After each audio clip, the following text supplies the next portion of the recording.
You're on. Welcome to this episode of So What's the Catch? It is one of the highest of high holidays. It is April 20th. Hi, I see what you did there. Yep.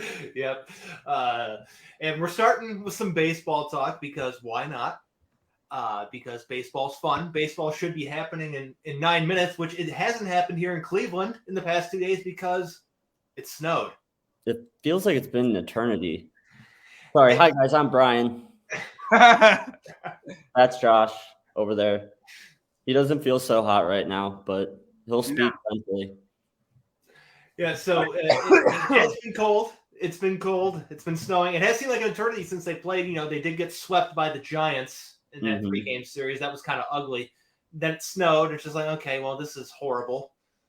And it's the classic mid-April Ohio snowstorm. You know, you can never count that out. It's always going to happen. Yeah, it's our second winter. Yeah. It's like they say second breakfast in the Lord of the Rings. We have second winter. It was the fake spring. We all got sucked in. We're like, oh, springtime. And no, it wasn't spring. We had our second winter. Now, real spring should be here, maybe? Maybe? I have no idea. You know how my saying is Mother Nature is drunk, but because of today, Mother Nature is high. It's fitting for today. It is fitting for today. Real quick, before we get into it, James, your shirt, it looks like it's just a number 6 shirt, and I was thinking it was a Baker Mayfield shirt before I realized it's an awesome baseball shirt. Yep. But your framing had it just like you're just a number 6. I was like, are you wearing a Baker Mayfield shirt? No, good Lord, no. Yeah, I thought you were trolling us for a minute. Yeah. No, that's a great shirt. I am not wearing a Baker Mayfield shirt. Okay, yeah, but that brilliant 643 shirt is a good segue for us, though. Jump right into some MLB action. It's baseball season, so of course we're going to talk baseball. Yeah. So the big news, other than the games being snowed out, which James already mentioned, 4 players going down to the COVID injured list. So, James, you want to tell us a little bit about that? Yeah, Owen Miller, Yu Chang, Cal Quantrill, and Anthony Castro all land on the COVID list.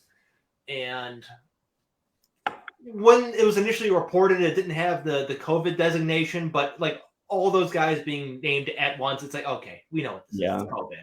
You know, we've been doing this for a couple of years now. We know the deal. Yeah, when it's mystery IL placement and nothing's told, like, okay, it's COVID. And that's what it is. I mean, Yu Chang was already on the IL, so he gets placed on the COVID IL in addition to already being on the IL. So he's on double secret IL, super secret IL. It's the next level of injured list. It's regular injured list, then injured list part 2, Electric Boogaloo. This is Inception injured list edition.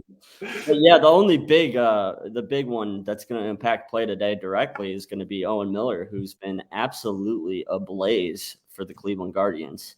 It was a bummer to see him on that list. Obviously, you don't want to see anybody go down on the COVID list, but he was one guy I was, particularly excited for against, this big series against the White Sox early on in the season.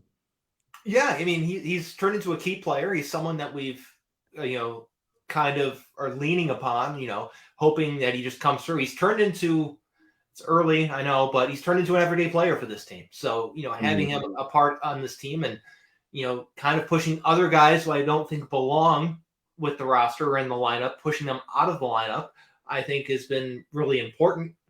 And him not being able to play for an undetermined amount of time, I think it's just 2 negative COVID tests 24 hours apart. So I think he could be like back Friday, Thursday. As long as he's asymptomatic and gets the negative tests, then he's by Friday.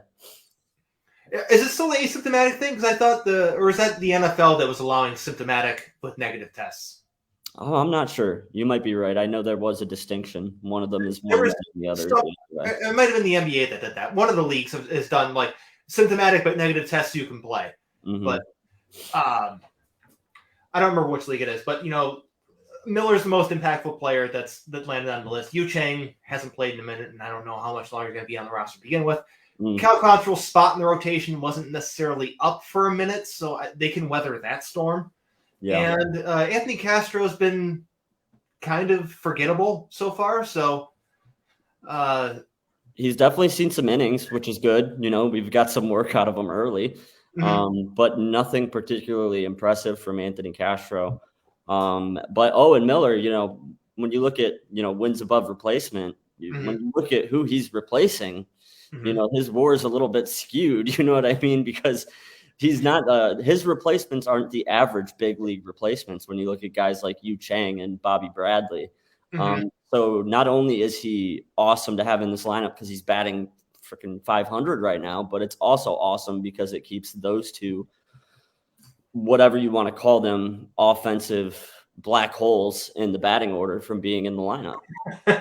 I mean, you're not wrong about that description. I mean, Owen Miller hasn't played in a couple days, and he still leads all the baseball in doubles and batting average and slugging, and leads the American League in OPS. Yeah, his start has been special, for anybody in any league. His numbers have been very impressive. He kind of got kicked aside a little bit by the light that was shown onto Stephen Kwan for a week there. I think now I remember last week your thing was Stephen Kwan appreciator, which I still am, by the way. I am thoroughly a Stephen Kwan appreciator. But yeah, he kind of took a back seat to that story and hasn't got the attention I think he deserves because he has been an absolute stud for the Guardians. Yeah, he has been. And Stephen Kwan's not in the lineup for the first game, probably going to be in the lineup for the second game because Keiko is a lefty. Yeah. I believe, right? Yeah. Okay. I believe so, yes. Yeah, Keiko's a lefty. As soon as that, I'm like, I felt confident saying that, but as soon as I come out, I'm like, maybe he isn't. But yeah. Yeah. So have him in for the second game when they're facing Jimmy Lambert or whoever the hell it is. Yeah, the guy that pretty much nobody's ever heard of. But transactions going the other way. Gabriel Arias has been promoted as the extra man for the doubleheader today.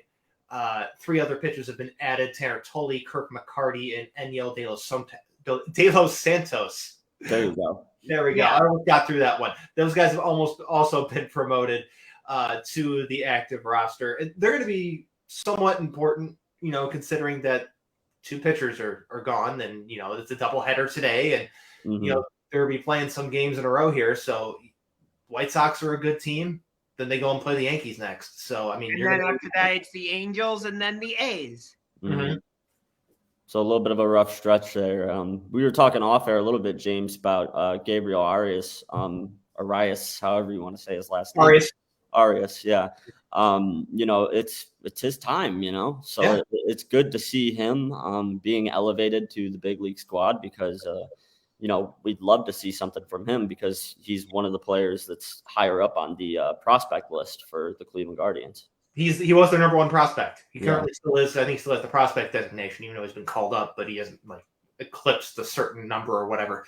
But you look at the Guardians, you look at Arias, they're sliding him into second base. They keep Ahmed Rosario at shortstop because the Ahmed Rosario left field experiment has died as it lasted all of 5 innings. That was a complete and total disaster.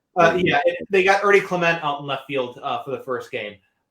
It's Rosario at shortstop or somebody else. He's not going to play anywhere else, I don't think. I saw some complaints on Twitter. Why not put him at second base? Because he hasn't played second base. You put the other guys at second base because you have the established guy who is at least doing a decent job hitting right now. Right.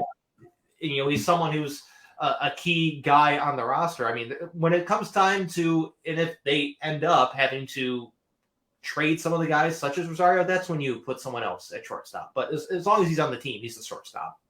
Yeah. So let me ask you guys this. We got off to a decent start and then got swept by the Giants. So maybe it's too early to be asking this, but do you think that hot start was a bit of a flash in the pan, or do you think that's something that we can actually sustain? Well, me and Bryan talked about this on the latest episode of Guarding the Corner. Like, comment, subscribe, share, tell your friends and family. But seriously, check that out. But The Giants are the best team they faced so far, and the three pitchers that they faced in that series, they all had bad track records against. Those guys have absolutely dominated the Guardians hitters in previous matchups before, outside of Jose Ramirez against Carlos Rodon 2 years ago. So, all those guys have shut those guys down before, so it wasn't necessarily all that surprising. So you just kind of put that behind you. You got bested by a really good team, a veteran team, and move on to the next series. Yeah, James just touched on it at the end of his statement there. A veteran team. The Guardians have the youngest team in Major League Baseball right now. So, when you're coming off a couple series against weaker teams, and that's being nice to their opponents. There's some regression that should be expected when you're going against a veteran team like the Giants. And I think that's what happened, and so, I don't want to call it a flash in the pan. I think that they're capable of hitting like that, but I think if we're going to have days like that, it's probably going to come against teams like, Cincinnati. We're not going to have days like that against, some of the better pitching teams in the league. Chicago in particular. I don't think that we can, maintain anywhere near that pace that we had against Chicago. They just have a way better pitching staff, and we have history with them, like you said. So, it wasn't all that surprising, but it's still way too early. I think we'll find that this team's probably going to land somewhere in a middle ground between the two of the losing skid and the winning skid. And this is going to tell us a lot about where we're at, because this is a divisional opponent. This is the team that everybody knows is the team to beat. We're going to find out a lot about this team in this couple games against Chicago, I think. What I think this is mostly is that this is an average baseball team. They're going to beat the bad teams, and they're going to not perform as well against good teams. And a quick side note, I have the game on behind my laptop here. If I had all of the camera angles available to me, I'm pretty sure I could count the amount of people in the stadium right now. Yeah, not good. It is empty. Empty seats galore. What do you expect though on a 2:00 game on a Wednesday though? Yeah, exactly. Shout out Empty Seats Galore, though. That's a great Twitter account. I love that Twitter account. That Twitter account is amazing. It's so good. And speaking of empty seats, another team that is dealing with empty seats of sorts is the Oakland A's. The Oakland A's. I believe it was 3,792 people at their game last night. And that was counting everybody on the team, everybody on the staff, everybody who was working concessions. They counted every single last one of those people, and that's the number that it came to. Yeah, let me see if I'm pretty sure I got the number close. Let me double check, because I might have transposed a couple numbers here. It was 3,748. I was close. There you go. 3,748. It looks like there's less at the Guardians game right now. But that wasn't that game. This is a midday makeup snow game. So this one we're going to give them the benefit of the doubt for sure. Kind of asterisk. Maybe the seats fill in as the game goes on. People had to work a half day, eat lunch, then get down at the ballpark or something. People are moving a lot slower today than most days too, so they might show up in later innings. There's some things that can enhance them that they cannot partake in at the ballpark, which they may be partaking in the parking garage or the parking lot or an alley. Or they have vape pens and they're literally just doing it right there in there. There's those people too, but you can't forget the older generations that do not abide by the vape pen. Right. But speaking of the A's, they also had their own COVID issue, as well as 6 players for them landed on the COVID IL. Austin Allen, Jed Lowry, Chad Pinder, AJ Puck, Kirby Snead, and Lou Trevino.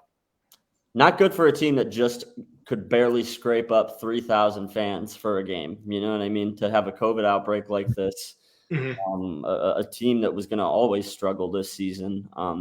Not something that you want to overcome this early on in the year.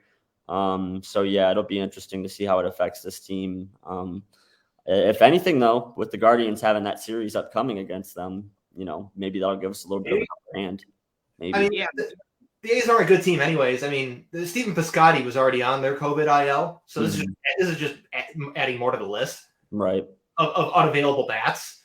And, Chad Pinder's an okay role player. He's nothing special. Jed Lowry's in the latter stages of his career, but he's always been kind of a pain in the ass to face. Lou Trevino can be quite effective out of the bullpen, but AJ Puck, Kirby Snead, Austin Allen, who cares? Yeah, I always thought Lou Trevino was better on the golf course. I always think of Lee Trevino when I see Lou Trevino. Shout out Lee. Shout out Lee Trevino. Who has one of the best cameos of all time in Happy Gilmore. Oh, excellent cameo. Excellent. Lee Trevino. Yeah. Fantastic movie, too, by the way. Oh, one of the best sports movies of all time. Oh, absolutely. It's one of my favorites. Yeah. Him getting into a fist fight with Bob Barker is just the best. Like, who gets to a fist fight with Bob Barker? I know, of all people. I know, right? Yeah, it was an amazing movie. But yeah, things are not good for the Oakland A's right now. And like you said, they were never going to be a good team. And some of the guys you mentioned, like, yeah, their stats aren't going to jump off the page at you. But when you look at the guys behind them that they're going to have to put in the lineup to replace, it's a big impact for them. So yeah, I think that they're going to struggle to get through this little patch of their beginning of their season with these guys being out. Yeah. Who's the best hitter in their lineup right now? Is it Sean Cakes Murphy? I think it has to be, right? Probably. He's got a dump truck ass. I mean, I can't think of anybody in their lineup besides Sean Murphy right now. Yeah. Neither can I.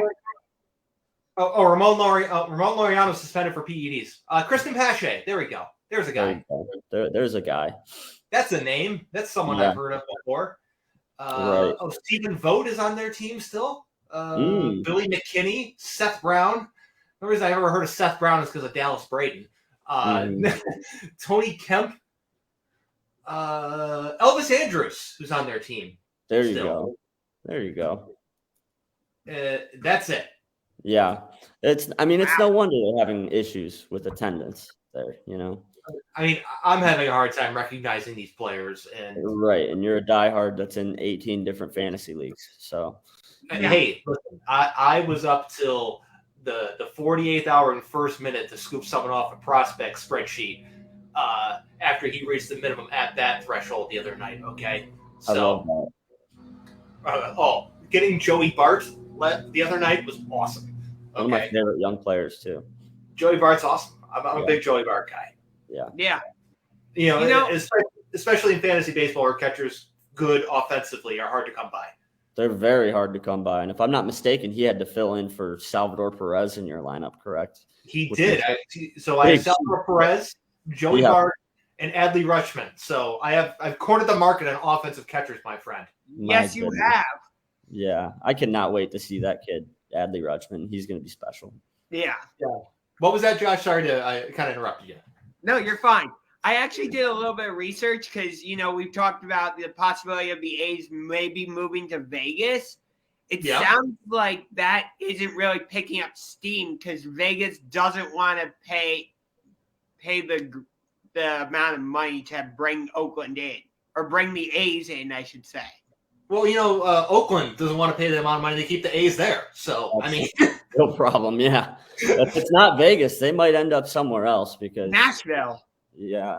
Ooh, that'd be a cool town for baseball, I guess. I would think they would probably want to stay on the West Coast because they've been there for a minute. They haven't been in the Eastern time zone in 70 years? Yeah. I think it's been at least since they were in Philly. Right. Oh, yeah. That's true. Yeah. A long time. So maybe they just moved out there. So maybe they just do what the 49ers did and move down to Santa Clara. Maybe. I don't know what the territorial rights situation is. I mean, the Giants could have some territorial rights for that. So that's part of the equation when it comes to relocation. But when you look at possible other West Coast locations, maybe they move north to Portland. That'd be cool. Portland's a cool town. That'd be great baseball there. They've had massive success with the Portland Timbers too. So they've shown that they can, bring out a passionate fan base for a sport like baseball for sure.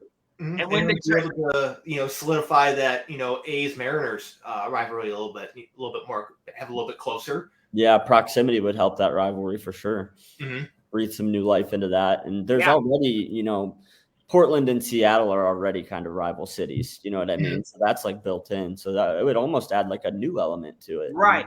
So aren't the Sounders and Portland Timbers like two of the biggest rivals in MLS? Yeah, that's a huge rivalry. It's a big rivalry. And you look back to, when Seattle still had the Sonics and Trailblazers, that was a rivalry. Yeah. So, it already exists between the city. Why not just add another team to the mix? Yeah. I like it. Yeah, I like that too. Yeah, I think that'd be pretty cool. I'm excited to hear what you think about this next thing we got on our rundown here, the Tommy Pham incident. Luke Voigt and Tyler Stevenson. Oh, my God. So Tommy Pham wants to fight Luke Voigt for his slide into Tyler Stevenson. The slide... I don't know what to think of the slide, to be honest with you, because Stevenson was kind of up the baseline, in the baseline. Mm-hmm. You can't block the plate anymore. Can't do that. Nah. So I think Voigt's slide is, by the rules of the game, permitted, lawful. Mm-hmm. But some people have issue with him going feet. I don't have an issue with him going feet first because, like, for me, this is just a play that happens. Like in baseball, you're gonna have the timing of a play like that. These things are gonna happen. I didn't feel like there was any intent there. Like it looked like when he was rounding third and making his way towards home, he had a normal base path that a runner would have, and then Tyler Stevenson kind of jumps into the base path, and that kind of causes him to reroute and try to go inside the baseline. And so I think that's why he went feet first, is because he had to kind of change. And, so it looked like he was kind of trying to avoid him. But the way that his arms met his face, it was hard not to look at it like, wait, did he just go into his face mask? But I don't think that's what happened. I don't think there was the intent there. I think Stevenson knew what he was doing when he's sticking his body out in front of him. He knows that you're going to, absorb some kind of collision there. I don't think Stevenson was in a bad position. I think it was just the throw and the base path. Like it just was one of those things where it was just a bad timing thing for me. I wasn't that upset about it, honestly.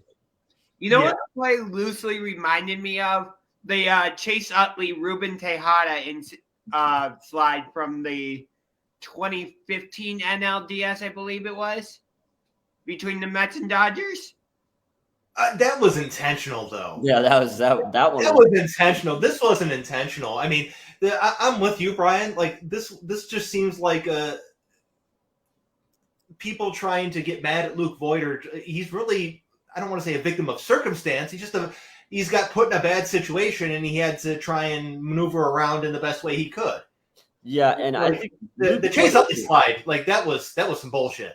No, I get that, but I'm saying that circumstances, kind of the two plays in that regard, the plays kind of reminded me of each other. Well, from a look standpoint, kind of, but like how we got to the end, absolutely not. Yeah, I think Luke Voigt's a victim of, with everything that happened to Buster Posey and then them changing the rule about blocking the plate and everything. Everybody's got such bad memories from that because Buster Posey's such an impactful player in baseball, and like to lose a player like that, like they did.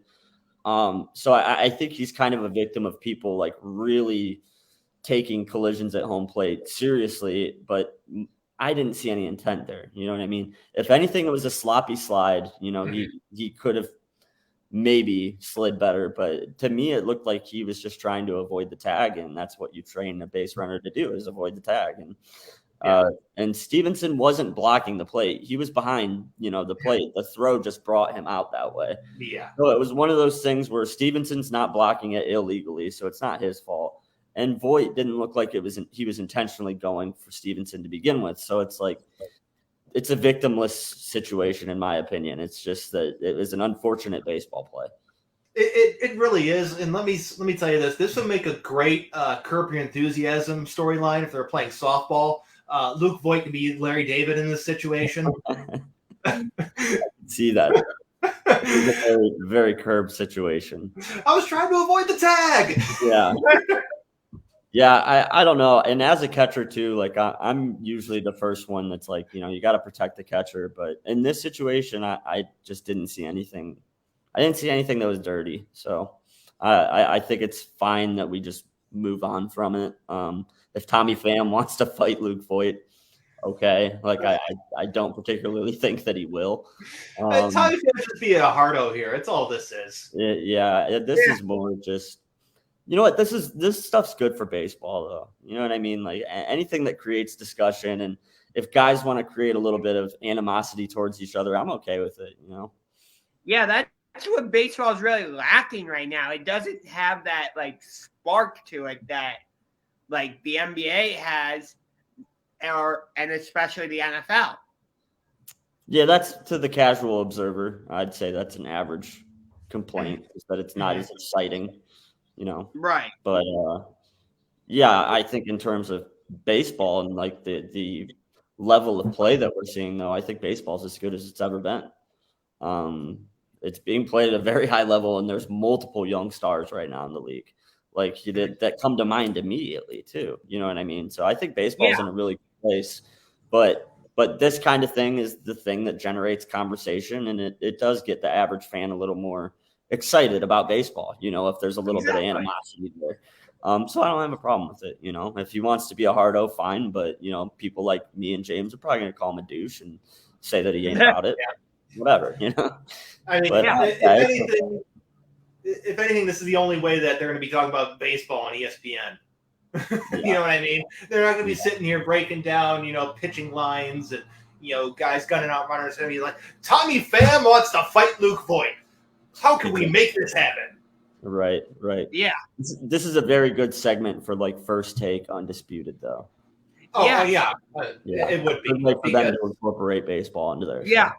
I mean, you mean the two shows that you guys called two drunk guys yelling at a bar, yelling at each other? I mean, yeah, but at least the drunk guys yelling at a bar at each other at least have a coherent argument, okay? Even though they're intoxicated.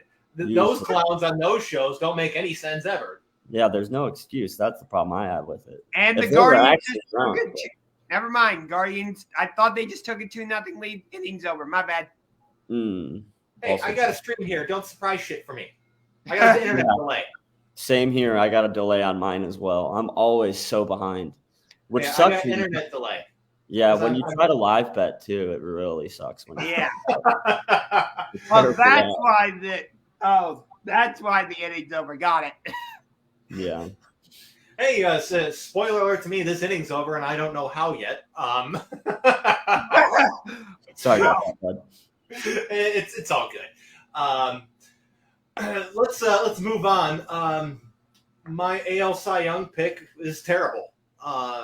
Garrett Cole stinks. Is he the single most affected player by the spider tax situation, sticky substances ban, and all that? I think hands down he's probably the most affected by this. It's him, then probably second, maybe James Karinchak, maybe. But number one is Garrett Cole, like not even contested. Yeah, no, not even close. And then the problem with Cole too is he's complained about just about everything on his way towards not pitching so great either. You know what I mean? The 4-minute delay in the home opener, like what the hell are we talking about? Then like in last night's game, he went out of the dugout to be throwing pitches like in between his pitching appearances during the game. It's like, dude, like I don't know what you're doing, but you're like total try-hard moment. Like, yeah, he needs to chill. Like honestly. Like, he pitched like shit last night. He walked 5 Tigers batters. Yeah. And they're without Javi Baez right now. Right. Like, that's a lineup that shouldn't strike fear into any, starting pitcher's heart, especially one who's an aspiring Cy Young winner this year with high expectations and the ace of one of the best teams in baseball. It's like you got to, the bar is high for him because it should be. And, like, when you pitch like he's pitching and you stink and you complain and you create more issues, it's just like, I don't know. It's just not a good situation with him right now. No. How much more money do they still owe this clown? Because, like, as well as the Max Scherzer contract worked out for the Nationals, this is going to age like hot milk in the sun. Okay. Like this is just going to be so bad. I mean, Scherzer's contract, he exceeded it. He did fantastic for the Nationals. He was everything that they possibly could have wanted.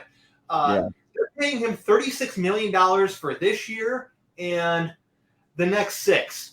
Yeah, and he's pitching like someone who should be the 4th or 5th pitcher in that lineup.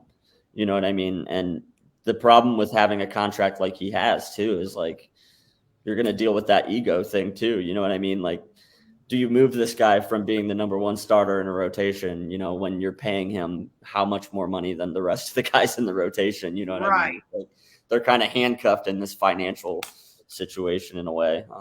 I don't know. It's just a bad situation bad for the team, bad for Garrett Cole. And it's still really, really early. He might be able to adjust, but it feels like with him not having the substances that he used, he's just not the same guy.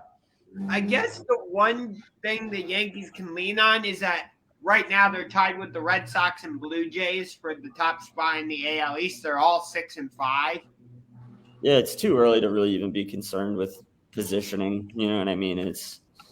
We're 10 games into it, but yeah, I mean there are positives though. I see what you're saying. You know, they're not in the cellar of the division yet. You know, they're not on a huge losing streak or anything like that. But But they're definitely not playing to the level they're capable of playing. And a lot of that has to do with the fact that their ace and their big money guy is just not showing up. So.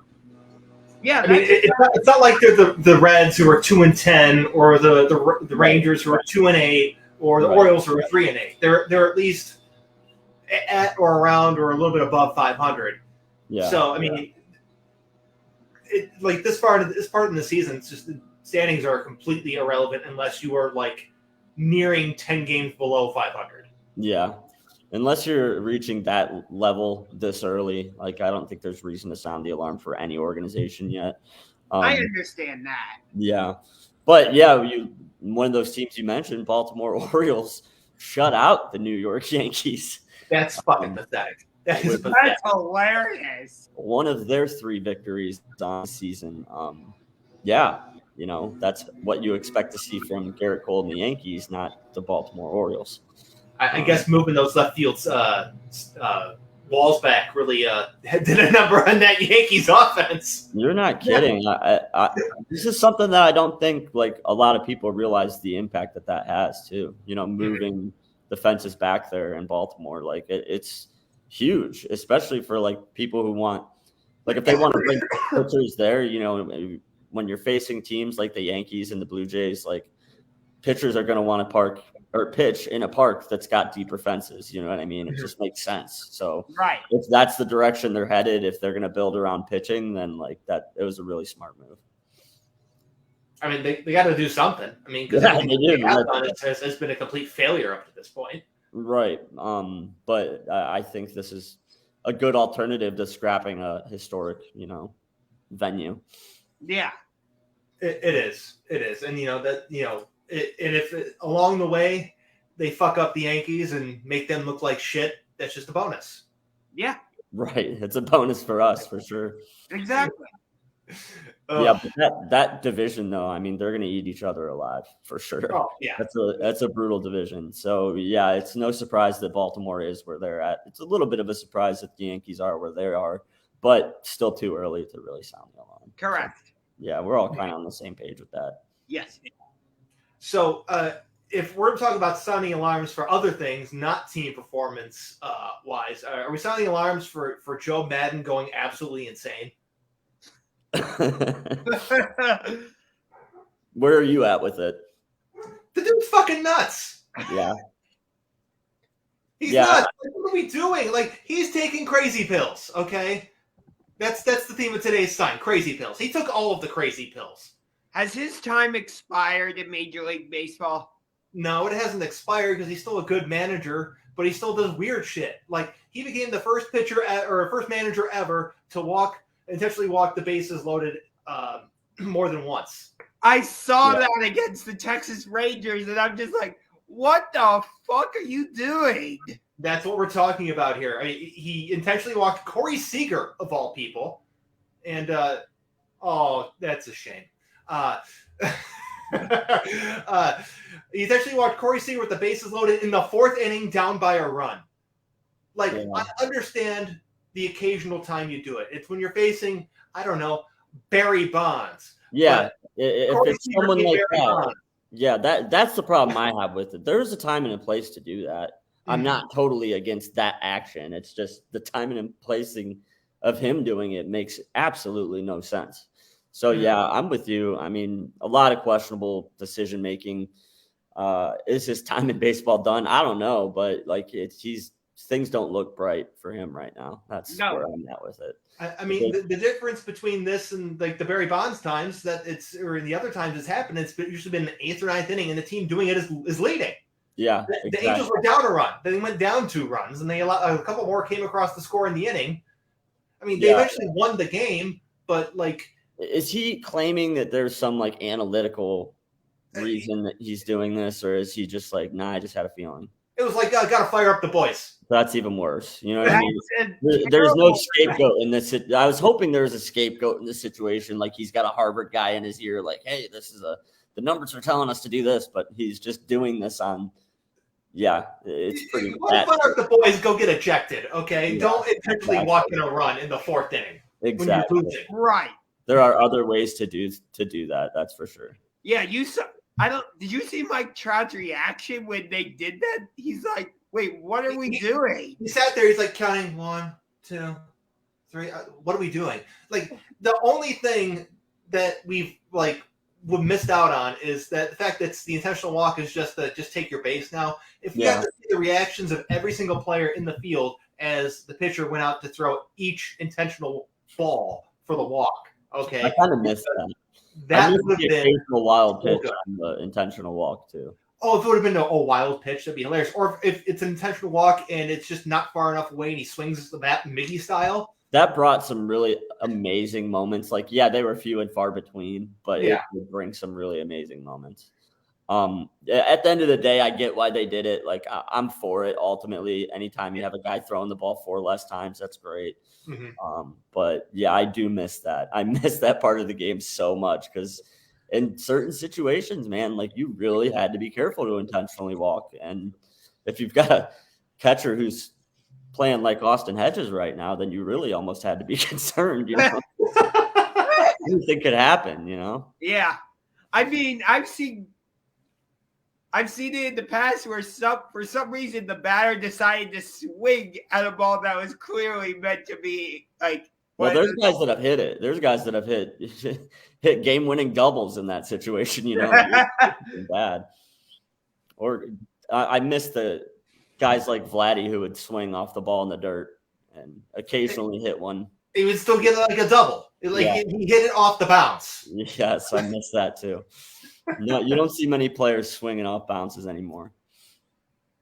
No, you don't. They don't.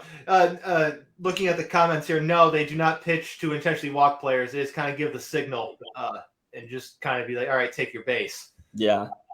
Oh, I didn't see the comments. Yeah. Oh. Now I see them. So, yeah. They just kind of go, yeah, we're walking this guy. Just kind of get it over with. I don't think that, you know, I don't think that she's alone in that a lot of people don't know a lot of things about the changes made in baseball because unfortunately baseball has been, you know, it's not been in the best place with the lockout and everything else that's been going on. So a lot of people have really tuned out all of the changes and stuff that have been made. And intentional walks aren't really all that common in the game either. Like it's not something you see even on a daily basis with the game. Right. You know what I mean? That's what makes Madden's actions even more questionable. It's like intentional walks are so, you know, few and far between now anyway, and the situation that he's doing them is even more bizarre. But yeah, I have listened to like several podcasts discussing this, and I have not come across one person saying, "Oh, this was a great idea." It's just like, what the hell was this guy doing? Yeah, like I think someone asked, "Is he senile?" I thought that was a valid question. It is, you know, guys get up there in age and they start doing stuff like this. Like it's a legitimate question to have, you know. But yeah, I don't know. I think a lot of this might be Joe Madden just maybe thinking he's a lot smarter than he really is. It's Joe Madden being weird for the sake of Joe Madden being weird. That's Okay. Like he feels like he's got the clout to just do these bizarre things and like feels like he's gonna outsmart people, but really he just looks crazy when he does it. I mean, we're like what? We're like a week away before he brings in like a snake into the clubhouse again. Oh God. Yeah. Wasn't he the one that brought penguins into the clubhouse also? He might have. I have no idea. I don't discount any possible weird Joe Madden story anymore because nor do I. Yeah, nor do I. I'm pretty sure he did. I mean, I'm going to Google it now because I'm curious. Mm-hmm. While you Google that, we should segue into some really big baseball news. Ronald Acuna Jr. is beginning his rehab assignment. It is going to be awesome to get Acuna Jr. back in baseball. And for a team like the Atlanta Braves, they could not be more in need of his services at this time. They're a team that's teetering on the edge. And I think that this is big, big news and really good for baseball. Yeah. Actually, quick, before we get really into that, we do have a question. Do you think if they lost, there would have been more, what word is that? It's attention. Yes, he would have been completely roasted by everyone. He was actually discussed on ESPN more than he would have. He wouldn't have just been relegated to the Baseball Tonight podcast. That's a really good question. MLB show. Yeah. So, I mean, that's a very good question there. But because the Angels won, it's just like, well, it worked out. Like, it wasn't discussed at all here on local sports radio because, it's not. Like, if that would have happened and they would have lost, they would have actually discussed it on local sports radio in town here. Oh, 100%. I won't say what just happened because I know you guys are behind, but we have a scoring change for the Guardians. That's all I'm going to say. It's a good one this time. I'm not going to say. It's good, but next time, don't even spoil that for me. Yeah, I didn't see it yet either, so. Yeah, I think I might be the last one, but I might have the longest delay between the three of us. Yeah, there's 12 people at that game. There's nobody there. But anyways, Ronald Acuna Jr., him coming back to the Braves, huge. He's so good. He's so just impactful in their lineup. He is everything you want. He is a 5-tool player. Yep. In terms of the 5-tool players, do you think he's the most complete of the young superstars in the league right now? I know there's other young stars who are, not necessarily 5-tool players that may be better than him. I'm not asking that, but is he the most complete player of that group, of the young group, with him and Tatis and Vlad and those guys? I would say yes, but Tatis a close second. Yeah. Vlad doesn't have the defense and the speed. Right. For that. But it's Acuna, it's Tatis.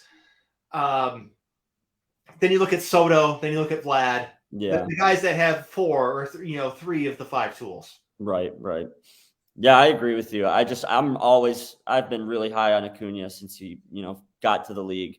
I love seeing him play. And, I picked the Braves to come out of that division this year. And he's a big reason why I think that he's going to have a really big year once he comes back. But you never know. Guys handle injuries like that a lot differently. But the good news is that in 2022, people handled them a lot better, more regularly than they did in the past. So I expect him to, be back and be 100% and, hopefully light up the league. I'm sure it'll take him a while to get, acclimated with, the short spring and the lockout and everything else that was going on during his rehab. Maybe it'll take him a while to get adjusted, but the Braves certainly need him right now. And the league's better with him in it. So I'm excited to have him back. Yeah. And, not to talk about my fantasy team again, my fantasy lineup will very much welcome Ronald Acuna's return. I'm sure that was the team where I just drafted batters a whole bunch and just said fuck it with pitchers. Mm-hmm. I basically just live text you I just got Pete Alonso. Holy shit, I just got Acuna. Nobody's drafting batters; they're just kind of sitting there. I kind of have to at this point. Just real quick, I do want to intervene with because a lot of people like fantasy sports. Fantasy baseball is the most intense and complicated of all of the fantasy sports, hands down, in my opinion. And it's not even close. It is. because there's so many different types of leagues that you can be in. You can be in, just the classic rotisserie league. You can be a head-to-head points league, a head-to-head categories league. You can have different categories that are included for the rotisserie or the head-to-head leagues. Like you can have batting average or stolen bases, or you can count hits, doubles, triples, home runs. Right. It's specific categories. Yeah. Right. So it's very intricate. It can be very, very complicated. Yeah. And I would say baseball, out of all of the major sports, is the one where the numbers are probably the most important. You know what I mean? Stats are super important in baseball. Like basketball stats are important, football stats are important, but like baseball, it's integral. It's everything. The numbers are absolutely everything. So the numbers are pretty much as close to being literally the game as any other sport compared to fantasy sports. Exactly. That's where I'm going with it. So it's like a full-time job to play fantasy baseball. James, you remember last year you tried to help me drive the fantasy baseball team. I tried to tell you who to pick and you didn't listen. I quit on fantasy baseball. It's like you have to change your lineup every single day, and I'm just like, no, I'm not doing this. It's multiple times a day. It's more advantageous for you to play a guy who's playing in a doubleheader today, even if he's not in one of the games. Yeah. Like for what it's worth, I have Stephen Kwan in my lineup today, even though he's not in the first game. Mm-hmm. Yeah, it's decisions like that, just next level stuff. Yeah, like I tried to play fantasy basketball and fantasy hockey. Same thing. It's like, oh, I have to take this player out today. Oh, but they're playing tomorrow, so I have to put them back in the lineup. Whereas fantasy football, I'm just like, okay, this is easy. All I have to worry about is setting my lineup for this week and let it go. Yeah, the only fantasy sport I engage in now is football, just because it's the easiest to keep up with. It's there's a long time between each game. You got plenty of time to make moves and stuff. But that's not all I have to say about that. Just But getting back to the Ronald Acuna Atlanta Braves stuff. Thank you. Good segue. Braves right now are in the midst of a series against the Dodgers. Last two teams to match up in the NLCS. Last two World Series winners. It's Freddie Freeman against his former team. This is a very intriguing series early in the season. Yeah, I agree. It is super early. Later in the year it'll have a lot more significance, but these games, matter to these two organizations for sure. I think it was really cool to see Freddie Freeman have pretty much immediate success upon his return. I think it's cool that he kind of gets to close the book on that chapter and move forward. He hasn't made his return to Atlanta yet. The series is in LA.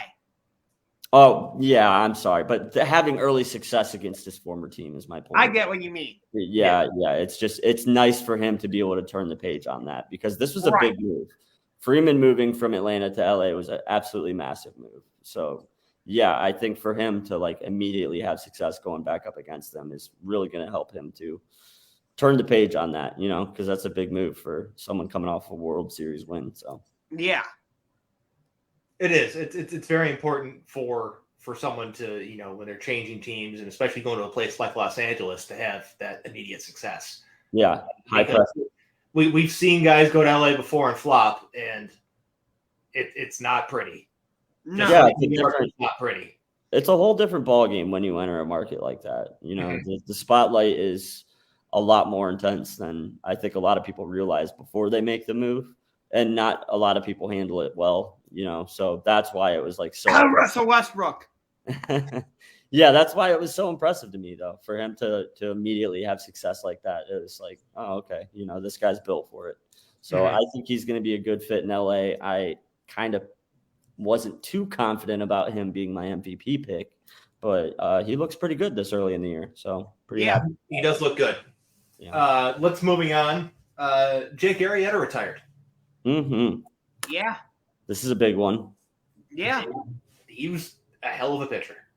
I really thought his career was pretty much over before it even started when he was with Baltimore.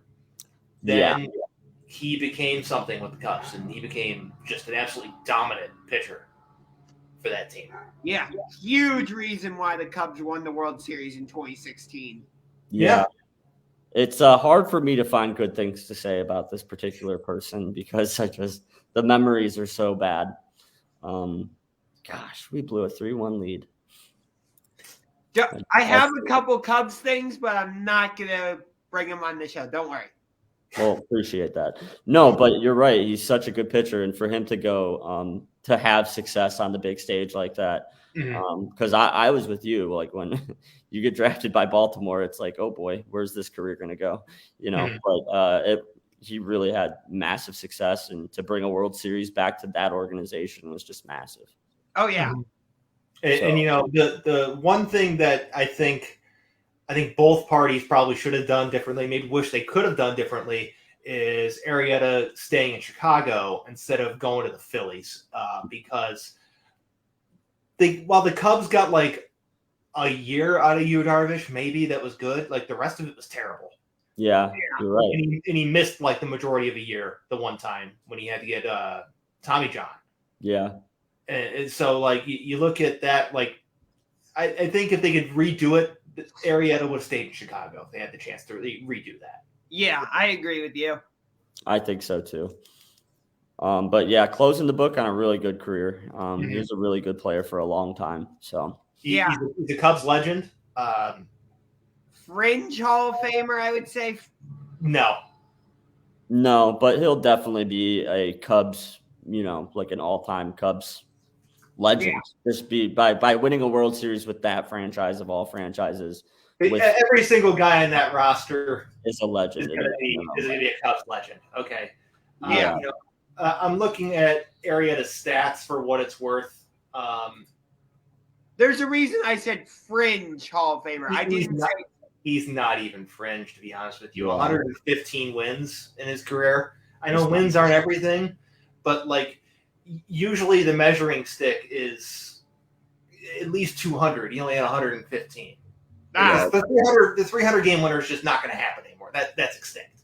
That's bad, yeah. A career ERA of 3.98.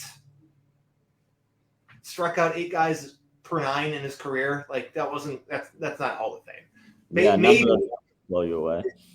Maybe he gets into a Cubs honor thing. I don't know if they have like an honor ring or legends or he's not going to have his number retired by the Cubs. No. 6 years there. He was very good, but like he's going to be an important person with that franchise moving forward in terms of legends. I mean, because you look at some of the guys of that franchise that are just beloved by the city of Chicago. Mm-hmm. You look at Ernie Banks, Ryan Sandberg, even Mark Pryor with his short career, and Kerry Wood and Zambrano. Early career Greg Maddux. Mm-hmm. I don't think I'll say this about Jake Garrieta. I don't think he needs the Hall of Fame. You know what I mean? Like he's one of those players that really doesn't need it for his legacy to live on because he won where he won in the way that they won. He'll always be remembered, And so I think like he's not a guy that's going to need the Hall of Fame for his legacy to live on. You know what I mean? So like, I don't think he's going to lose any sleep about not making it. He's going to forever be a legend of the Chicago Cubs. So I agree with you. It's no knock on him that we're saying he's not a Hall of Famer. Like he had a great career. He was a good I understand that. Yeah. And the way I look at it is like he won the World Series to win. If you're a team looking to break a drought. Yeah. 108 years to be exact. 108 years. They haven't been back to the World Series in 60 years up to that point, 70 years, something crazy like that. It's not like they were the Red Sox where they had a couple cracks at it along the way and just couldn't do it. Right. Or even the Guardians. We got there a couple times, Yeah, we've got there a couple times when it's the current longest active drought. This is the 74th season of it. Coming up on 75 years. But 75 years of waiting till next year. Yeah, pretty much. But it's not anything like that. And holy shit, we are just bad-bipping this team to death in this game. Batting average on balls in play, for those who are not familiar with BABIP. Why is Keuchel still in the game? It's a doubleheader. That's why they can't afford to blow out their pitching staff in game one. So, And it just became 10-0. I think you're still ahead of me there, Josh. Yeah, you are. Yeah, ahead of me too. Yeah, Keuchel is just going to have to wear this one on the chin. This is awesome, by the way. So in regards to our early conversation, beginning of the show, are we worried flash in the pan? No, they faced just pitchers that have owned those guys before. Right. This is probably, it's the complete opposite of what we saw. And oh my God. Yeah, right now we're on pace for about 83 runs. This is fun. Very fun. This is how you want to start a doubleheader. I'm at 9 runs. Tim Anderson just booted a routine grounder at short. Yeah. For what it's worth, I had $3 on the under. Don't care. This is awesome. This is much better. We texted about this. You'd rather see them hit the over and win, but if they get the under and lose. Oh my God, I hate this. Yeah, real quick, just to anybody who likes to put a wager on the game, gambling cheat code: bet against your favorite teams, because if you do, you never lose. You're either coming away richer or your team wins. So it's the ultimate cheat code. So as Keuchel was just coming out of the game, the umpire had to check his glove and stuff. You're still ahead of us, Josh. Yeah, on the game on my TV. And maybe stop spoiling. But let's move on here. A former Jake Garrieta club, the Padres, are the first Major League Baseball team to have a sponsor patch, as they have agreed to a deal with Motorola. This is inevitable. And so it begins is a good way to start. Yeah, this is just the beginning. They're they might be the first team, but they will not be the last. I expect this to be the first domino of many dominoes to fall throughout the league. So, you even have players that agreeing to sponsorships with gambling companies now. Blackman signed a deal with, was it Caesars or some sports book? Yeah, one of them. Yeah, so we've got a team with a sponsor patch with the Padres, and we've got a player who's being sponsored by a casino. So these things are going to happen. They're going to happen fast. I can't wait till Barstool ponies up the money to get a sponsor patch on Major League Baseball uniform. It'd be hilarious. That's going to be fun. That's going to be great. It's going to be awesome. Oh my God. It would be such a power move by Dave Portnoy to get the sponsor patch on the Yankees. Oh my God. Oh yes. That would be like Elon Musk buying Twitter. That would be his Elon Musk moment. That'd be his move. 100%. That'd be his move for sure. But let's keep going. That's going to wrap up our baseball stuff. That was a nice solid hour of baseball talk. That was awesome, boys. I love talking baseball. So yeah, cool that we got an hour out of that. Thanks to everybody who's still listening. For the non-baseball fans, we are moving on, and we do have football news. So back to our most popular topic. It is football news. Breaking news: Deebo Samuel has requested a trade. Well, not really breaking. It is on the rundown. But yeah, you're right.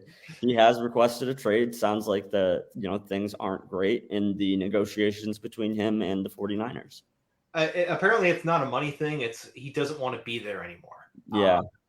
From what I'm just kind of speculating, I have no information about this. He probably doesn't want to be a running back anymore, which is what they basically made him do. Yeah, he doesn't want to be paid like a running back. I know that for sure. Because next to quarterback, wide receivers are the highest paid player position. Yeah, he signed get that ridiculous contract, and he's like, how do I get that money? Yeah, so he definitely wants to be looked at as a wide receiver. He wants to negotiate his contract as a wide receiver, and it sounds to me like he's not particularly happy with the role that he had, and he really wants to focus on being a wide receiver. That's kind of my take on it a little bit. I think a lot of that is influenced by money, but he also knows that your career is a lot shorter when you're running the ball. So if you want to extend your career, if you want to make more money, then you want to kind of focus on being a wide receiver for sure. Right. It's awesome to have a weapon like Debo, and I still think it's important to have package plays for him wherever he goes or ends up. But yeah, I think that if that is what's going on, if he's like, look, I don't want to be carrying the ball 10, 15 times a game, I think that makes perfect sense, and I agree with him. I think that's the smart thing to do. Yeah, 100%. So I jokingly tweeted this out last night, but Andrew Berry, do your thing. The Browns do need another wide receiver. The offense is not all that different from what he ran in San Francisco. It's not. Fuck them draft picks. Fuck them guardrails. Go get me a good wide receiver to play next to Amari Cooper. I'm with you. You never know with the draft. If you don't have a top of the first round pick, you never know. 95% of these like day 2, day 3 guys flame out. That's just the reality of it. So yeah, I'm with you. We just saw how the Buccaneers won a Super Bowl. We just saw how the Rams won a Super Bowl. We want to win a Super Bowl. The blueprint is there, and you got to go out and spend money. You got to go out and get guys. And if that means that you got to trade some more draft capital, I'm with you. I think I'm okay with that. Yeah, I'm all right with it, but I don't know if we have the cap space to do it since because of A, the contract we gave to Deshaun Watson, B, the contract we just gave to Denzel Ward, and C, I think we just recently give a contract extension to Nick Chubb also? Yeah, but his is a very team-friendly deal, and if you don't got to pay a running back like you got to pay a wide receiver. If the unfortunate thing happens with Nick Chubb and they have to move on, it's not going to hurt them. Yeah. Let me pull up a guy like Ezekiel Elliott and how his production has gone down. He went from being, arguably the best running back in the league to, not having a very good year last year. And he got statistically worse every year. That happens to great running backs all the time. That is true. I'll give you that one. So if you want to invest in a guy, a receiver is way safer than a running back. I'm looking at their cap space over the cap at this moment. They have $28 million in cap space. Mm-hmm. So they have the cap is too gazy anyway. It's all they can manipulate it and massage whatever they want into that. That's probably not a good word to use. Anyway. There's still almost $19 million of Baker Mayfield on there. That has to be cleared. That's got to be cleared out. Some or all, or probably just some. But then you look at segue back into our rundown because Baker Mayfield, as expected, not showing up to voluntary workouts. I mean, yeah, that's as expected. He was going to show up. They traded and extended his replacement. They signed Jacoby Brissett as the backup. They signed Josh Dobbs as the backup to him. Mm-hmm. So, 3 quarterbacks already in the roster. Baker Mayfield, you're obviously the odd man out. There's no reason for you to be here. Just go hang out in Texas and do your thing. People are like, oh, he's rehabbing his shoulder. No, it's because he's a butthurt little baby, and he was going to show up anyways. Yeah. I think this is beneficial for both sides, him not being there 100%. It would have been a complete nightmare if he was there. Yeah, I agree. A complete distraction, a complete nightmare. I'm glad that he's not there, and I didn't expect him to show up to begin with. Yeah. Do you think they deactivated his key card? Probably. I would imagine. Please trade his ass already or do something. I mean, nobody wants him. I mean, there are players on teams commenting on speculative posts saying no. There was the one post about should the Panthers get Baker Mayfield, and Robbie Anderson responded with no with 10 O's. Okay. Yeah, he made it very clear that he was not excited about Baker potentially coming to Carolina. So how about we swap Baker for Robbie Anderson? Go pawn off another terrible 2018 quarterback pick on the Panthers and have him and Sam Darnold go hang out while Matt Rule is about to get fired, and we just get Robbie Anderson. I'm with it. 100%. Okay, I'm cool with that. I'll take just about anything we can get at this point, but we got to get that money off the cap, though. We have to, you know what I mean? So I don't know. There's 8 days till the draft, so there's still time for something to shake out in terms of a trade. But yeah, no, he shouldn't be there. So at this point, all we're gonna get for Baker Mayfield is a late 3rd round pick at most, You are way overvaluing what they're gonna get for him. It is going to be a future 7th rounder. Mm-hmm.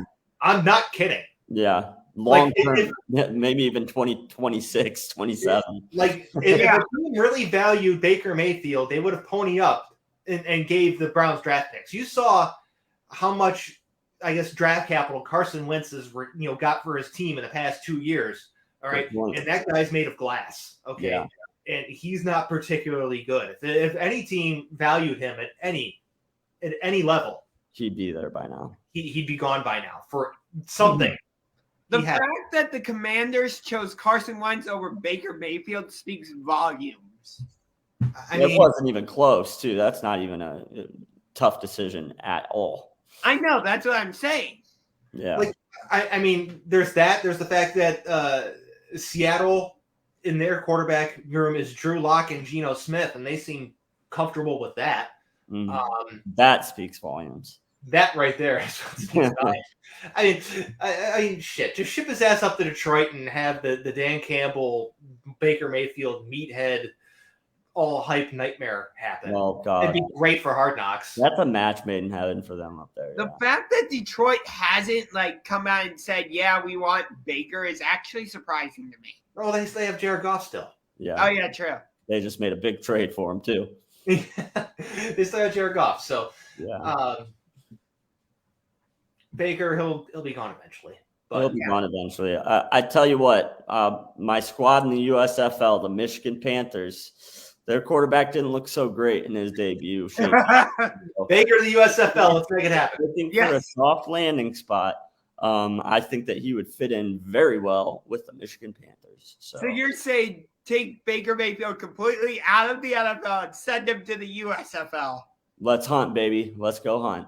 All we're right. gonna go up to Michigan. We're gonna eat. Me and Baker. I'll be the first person to get a number 6 Baker Mayfield jersey because he's a good quarterback in that league. In that league, with that league, he would be a freaking stud. But no, not in the big boy league. He's just not.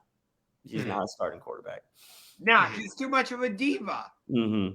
The best thing Baker Mayfield could do for his career is just come out and be like, look, I've been a real fool. I know that, the market doesn't show that I'm a starting talent. Like I'd be happy to go learn behind somebody, or I'd be happy to go be a veteran quarterback and on a team that's going to draft a young guy. Like he really needs to go to bat for himself in that way. Because if he doesn't, nobody wants him. So no.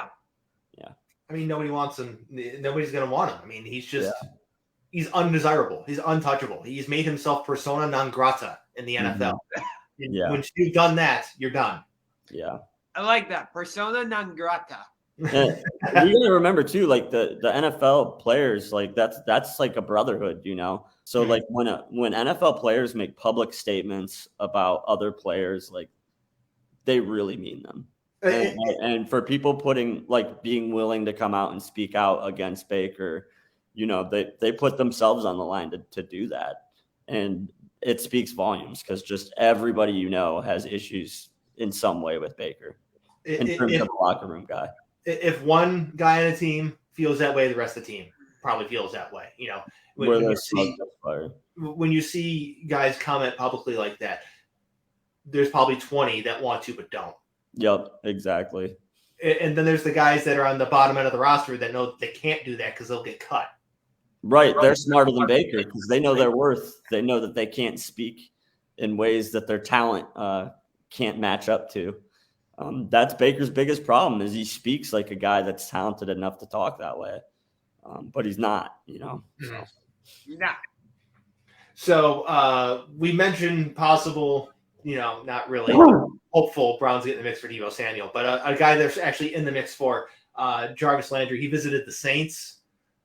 Browns are still in the mix for him. So still holding out hope for this one. I am too. He's still one of the best options we have. My only real concern is the timing, because usually when a guy visits the team this late in the cycle before the draft, it's more of a this is the intent to sign with this team type of thing, not I'm going here for a visit. It's I'm going here to go sign. I mean, he does have familiarity with Louisiana as well. Yeah, for sure. Being an LSU guy, it makes sense.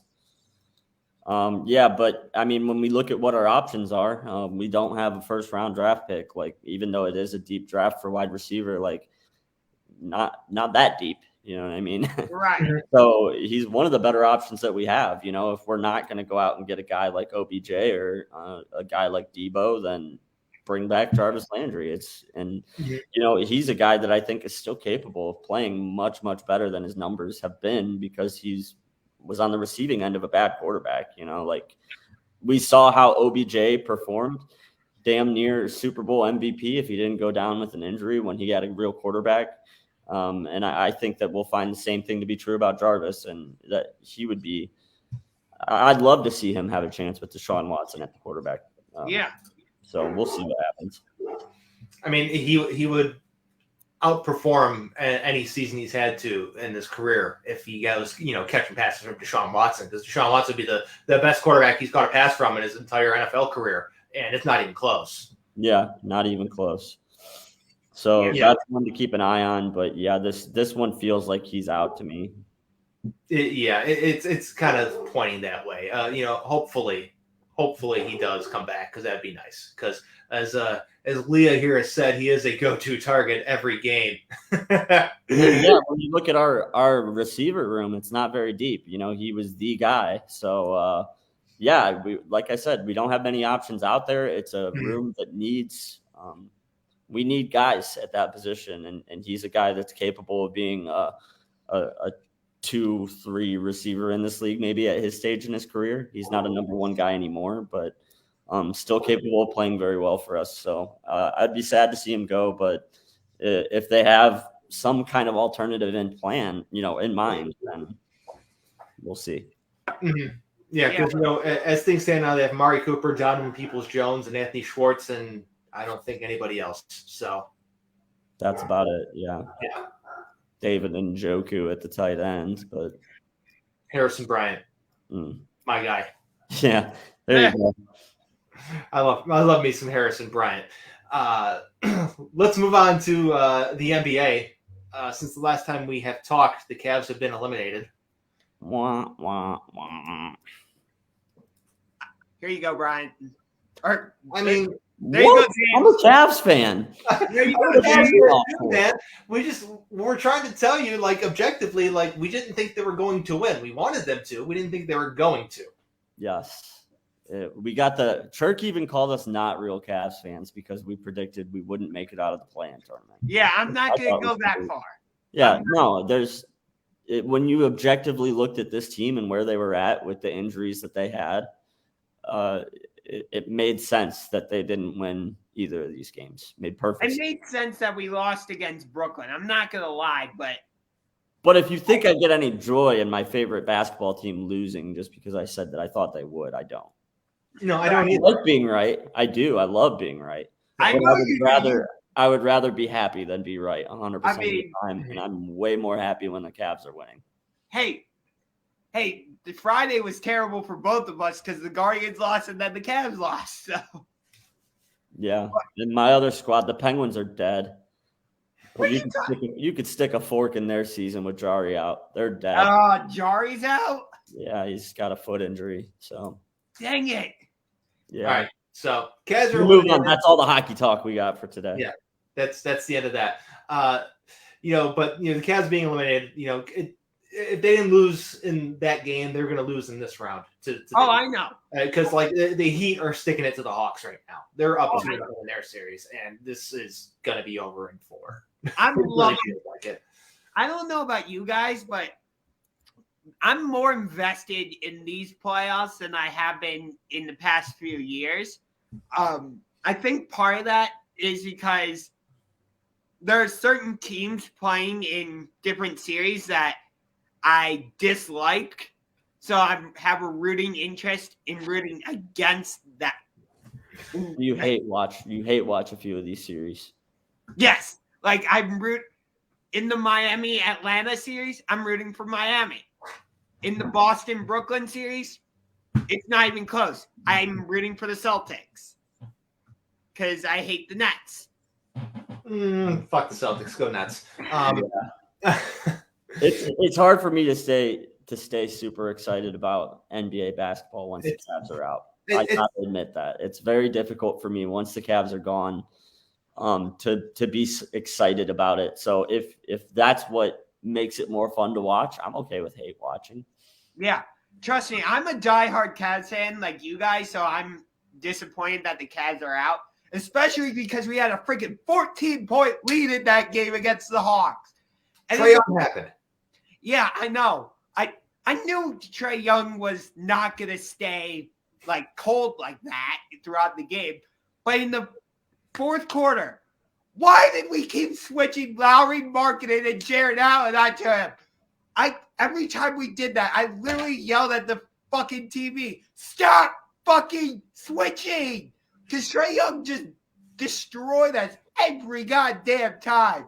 I know I'm getting super angry about it. I cannot help it. To be fair, he was absolutely on fire, and he was pulling up from anywhere. Like, I don't know that anybody was doing a particularly good job on him and that the switching made all that much of a difference. But, yeah, I get what you're saying. It's frustrating when you've got a 14-point lead and you let it slip away. And when you played him pretty well in the first half, exactly. All things considered. But that's what happens when you're not an elite team, when you're not a playoff caliber team. This is what happens. The star players get the better of you eventually. You can hang on for a bit, you can guard them for a bit, but eventually they're going to break through and start scoring. And yeah, I get that. So, like it was just so frustrating because we looked so good early on, and it's just like, okay, maybe we could actually do this, and then no. Again, would I have picked us to beat Miami in this first round series? Absolutely not. I'm not that crazy. I would have predicted us to lose in 5, maybe 6 games at most. I think we could have gotten 2 games against Miami, but at the same time, I have to be high. Huh? I think you're high if you think we're getting. I mean, the Hawks beat the Cavs, and the Hawks are down 2-0. Right. This is the transitive property here. Kind of looking at the Hawks down 2-0 to the Heat. Lose to them. Maybe I took what you have on the side behind you, James. Crazy pills. I didn't even notice the sign until just now. Crazy pills. No, they wouldn't have taken a game against the Heat. The Heat are that much better. But I'm enjoying watching the NBA playoffs because, again, of the hate watching. It makes it more fun for me. I'll pay closer attention once we get to the conference finals. I'll pay a little bit more attention as the playoffs go on, but I'm not like gripped to the television watching these games. I'm kind of like outside paying attention, really. It's just kind of like, oh, that was the score. They won. This is what happens when you let 20% of your league into the postseason. You get these matchups that just aren't that good. You know what I mean? Like, these are gonna be 5-6 game series at best. Like it's predictable, and that's the problem with me. Like once the Cavs were out of it, like this round's really hard to follow. I'm with James. Like once it gets closer to the finals, it'll be better. But yeah, it's just like some of these matchups are just like, this isn't good basketball. I totally get what you're saying, and I don't totally disagree either. Like I do agree with you to a certain extent. Some of these series just aren't that interesting. Like, the Milwaukee-Chicago series. Like, okay, Milwaukee's gonna run through Chicago. Who cares? The Philadelphia-Toronto series. I'll admit I was wrong. I thought Toronto was going to be able to give Philadelphia a fight and make it an interesting series. No. I don't know why you thought that. The Raptors stink. Yeah. And Philadelphia's just toying with them and being like, yeah, get out of here. Go play at the kids' table. I mean, what did I tell you last Friday about that series? It's going to come down to which team gets to take and make the most free throws. Did you see the free throw differential in that series? It's ridiculous. Yeah. Philadelphia is always going to get free throw calls. They're always going to shoot free throws. And so there was going to be no contest. Like, who's the star in the Raptors that's leading them to a win against the Sixers? There isn't one. Drake. That's an interesting point. The fact that Drake isn't in the front row at these Raptors games already speaks volumes about where the Raptors are at. And I think you don't think they're going back to the championship. I think it's also because these first two games were in Philly. He'll be at the games in Toronto. Right. I think if they were a championship caliber team, he'd be there in Philly. If they were a team that actually have realistic expectations, God's plan. God's plan. I think he would have made an appearance of some sorts. Like I don't keep tabs on Drake's tour schedule or his public engagements, and I really don't care for Drake all that much. I think he's probably one of the most basic artists out there right now. That's fair. You want basic music, go pop on some Drake. I'm more of an Outcast Wu-Tang guy myself. I'm with you there. Tribe Called Quest as well, my friend. There you go. Yeah. Some real compositions. As far as Drake's public engagements are concerned, I don't keep tabs on him, but like if he would have been there, you know what I mean? Yeah, I agree. That's why I brought him up. Was like he would have had a tweet or something. Like maybe he did tweet. I don't know. But like when Kawhi Leonard was there and they were making their runs, like he was even when it was Lowry and DeRozan. Yeah. Even then, he'd be at regular season games front and center. Yeah. And this year, he just doesn't seem interested. You know what I mean? And I think that's kind of where they're at as an organization. Yeah. People are kind of interested right now. He has not tweeted at all about the Raptors for some time. Yeah, that's not good for them. Right. And then like the Warriors are just going to destroy the Nuggets. That series is going to be over in 5 at best. Sweep. I don't know why you keep trying to add extra games here. That's a sweep. Okay. Yeah, actually, that is a sweep. The Nuggets are no contest. I don't care how good Nikola Jokic is. A center does not matter against the Warriors. No. Yeah, Lakers jumped up to like plus 350. The Warriors jumped up to like plus 350 to win the NBA title, and they were down at like plus 650. So like that now after those first two games, like they've established themselves as the best team in the West, in my opinion. I mean, the door's wide open for them now that Devin Booker is. That's what I mean. Yeah. With that Booker injury and them being where they're at, and how they're playing against the MVP-led, Denver Nuggets, it's very impressive. Like they look like a really, really good team right now. Yeah, I think Phoenix can survive this series against New Orleans even without the Devin Booker, or even with the Devin Booker injury, I should say. But it'll be interesting. It's at least interesting now.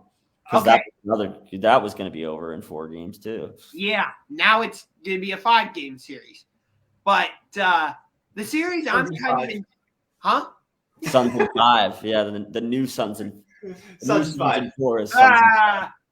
It's no longer the Suns in 4 Invitational. Yeah. It's the Suns in 5 Invitational. Right. I think whoever they play in the second round, whether it's Dallas or Utah, Phoenix will beat them in 5. But – I agree.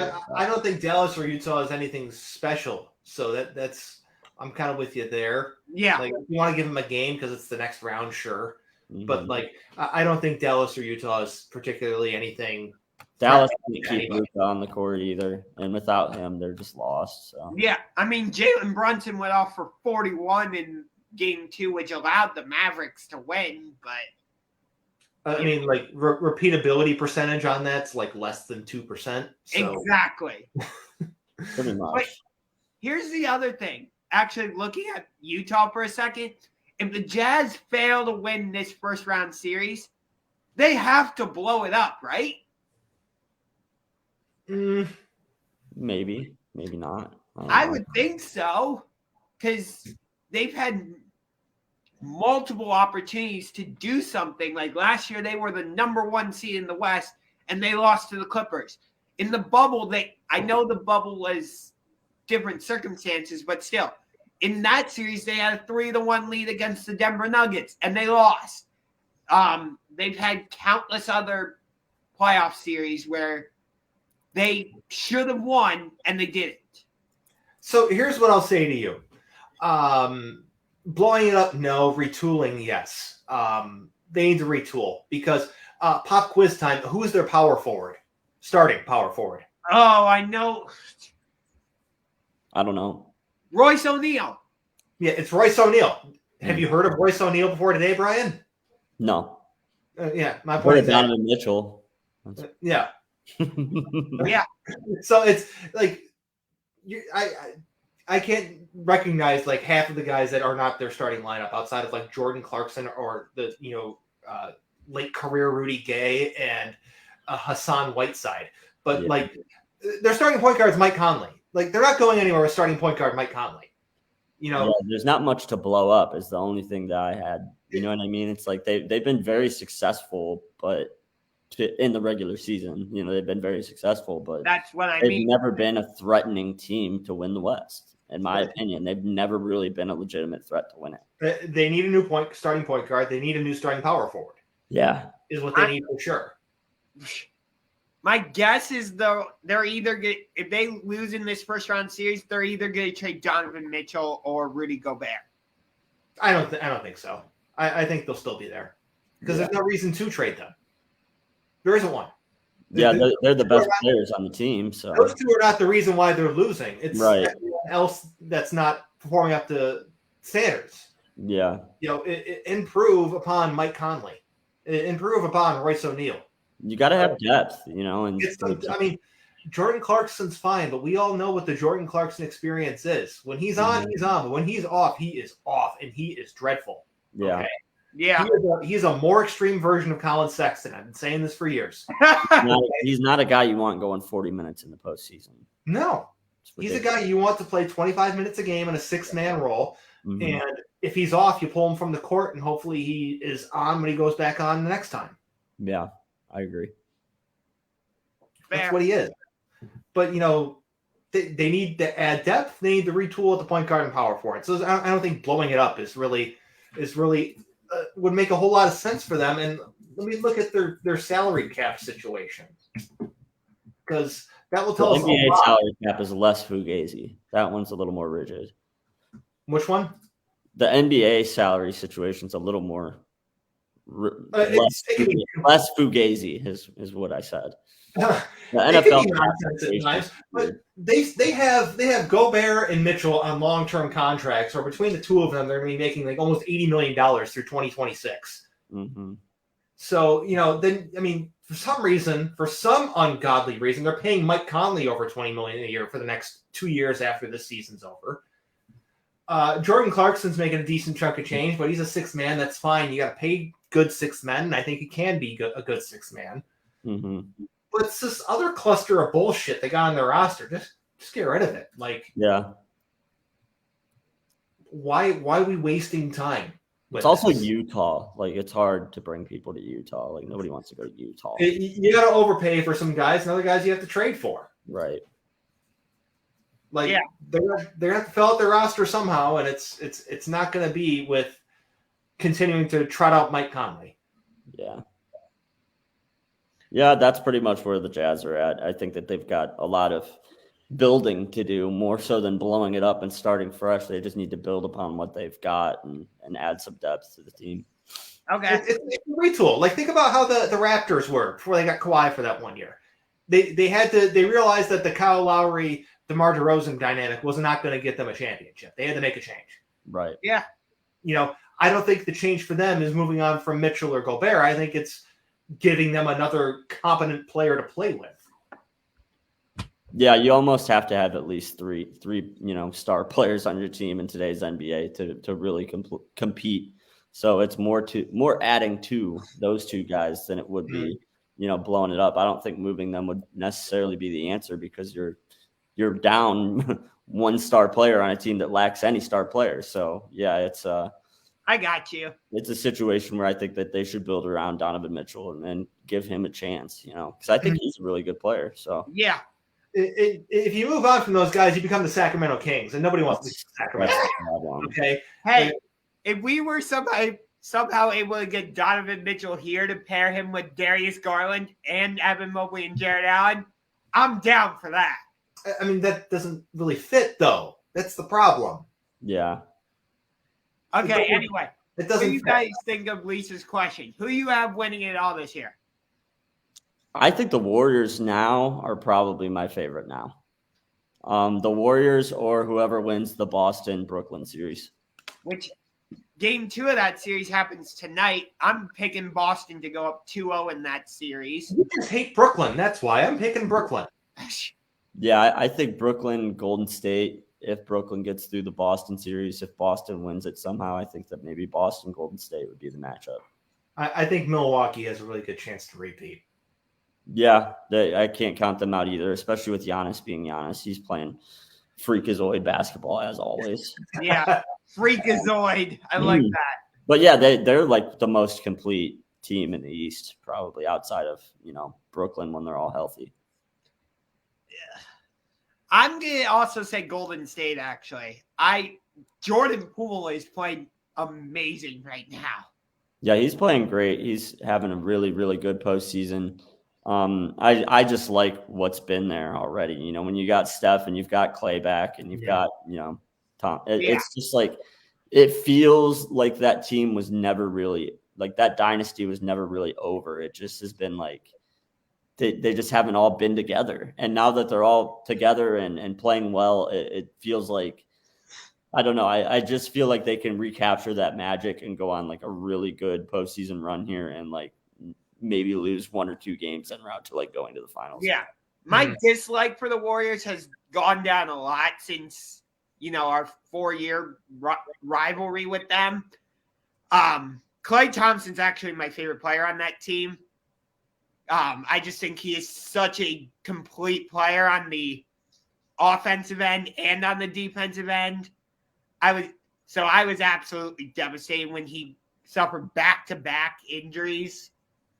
He's a guy too that can score in bunches, man. Like exactly. He's on bunches, but he's like the most overrated defensive player in the entire league. I'm sorry, he is not. No. Yes, he is. Oh, come yes, on. He is. No, he's not that good. I'm sorry. No. I'd say he's an average defensive player. He's an average defender, but he is not good. I'm sorry. He was better at his defense before his injuries. I'll give you No, that. he wasn't even good then. He was average then. No, he wasn't.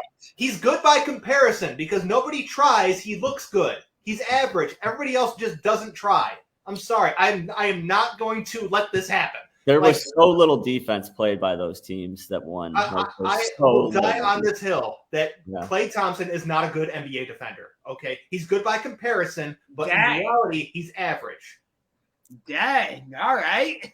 I think he's a decent defender, but yeah, I wouldn't say he's a great defender. There's no way. I think he's. I never said he's a great defender.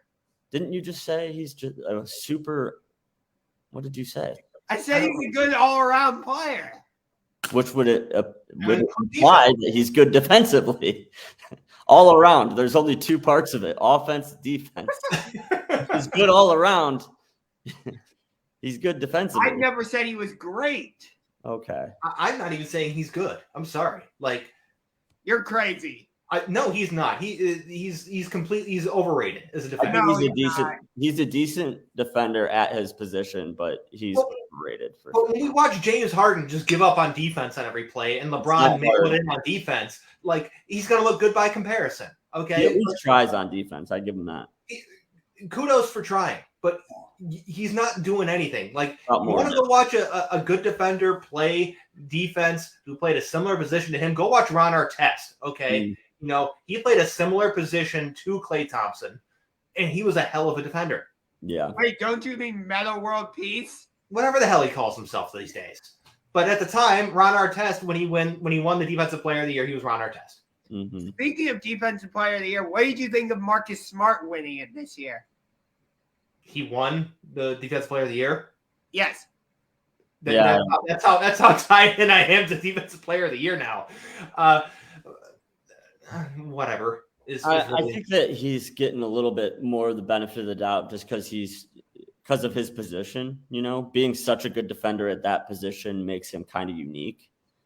So I think that he's kind of like, I'm not saying he's not a good defender because he's a great defender, but I think that the fact that he's a smaller guy made him a more attractive pick, if that makes sense. It's so easy to pick centers and power forwards for this. Right. This was like a sexy new way. You know what I mean? It's like there wasn't a standout guy, so let's give it to the smaller guy who's playing, out of mind for somebody at that position defensively. Yeah. I was okay with them giving it to him. I don't think there was anybody that necessarily had a cemented case for it this year in that league. So I was fine with it. Yeah. So pop quiz time. Who was the last guard? Gary Payton. Gary Payton, the glove. That was still the Sonics back then, right? 96. Yeah, Supersonics. 96, 97. Bring 97. back the Seattle Supersonics. Nice. I will keep saying that until they return. I think we're waiting a while. I think you're going to see a team in Vegas for the Supersonics come back. I think so too. Why not do an expansion where Vegas and Seattle get a team? You got to balance things out. If you're putting a team in the West, you got to put a team in the East. You can't just overload the West. Talk to the NHL about that. Their last two expansions were Vegas and then Seattle. Well, this isn't the NHL now, is it? Right. Totally different game, actually. Different sport, completely. Don't know if you knew that. Yeah. Look at the team dispersion in the NHL versus the NBA. The team dispersion in the NHL is heavy on the East Coast and in the central part of the country, in Canada. In Canada, yeah. Yeah, so there's not a whole lot of teams on the West Coast to begin with for the NHL. A little bit different with the NBA. Yeah, I know. But if you bring both Vegas and Seattle into the NBA, just move Memphis and Minnesota to the East. You're done. Okay. You could, but they're not going to want to do it that way. They don't like doing things, forcing realignment that way. They would rather have a balanced way to balance things out than do some realignment that's going to be all weird. Yeah, most of the times when there's expansion teams, they're coming from a different place. It's more of a move than it is an expansion. It's kind of rare that a team just blooms from nothing. Yeah, the last time the NBA did an expansion was in the mid-2000s with the Charlotte Bobcats. And that was just a replacement team for the Hornets. Right. Correct. So that's what it is. I mean, let's look at it that way. I mean, the how long were the Hornets gone? They weren't even gone that long, and they got the Bobcats. Yeah. The Sonics have been gone for over a decade. Yeah. Or the Browns even. Look at the Browns. Like the teams that leave and they immediately get replaced. So I think that's a good point. I can only think of a handful of teams where the team left and they got a team a much longer after a long time. And shout out 90s Hornets windbreakers, Leah Zander with that comment. Everybody had those in the 90s. I had a reversible one. The Hornets are back. Yeah, the Hornets are in Charlotte. Yeah, they are back. The Charlotte back. They were the Bobcats for a minute, but once the New Orleans Hornets became the Pelicans, they relinquished the rights to the Hornets name. The Bobcats became the Hornets, making all is right in the world again. Yeah. But it's just great. The Hornets branding in the 90s was great. It was perfect. It really was perfect for that time. It really was. And yeah, I that whole era of branding was just really cool. So it was cool to see them go back to that branding instead of going. Yeah.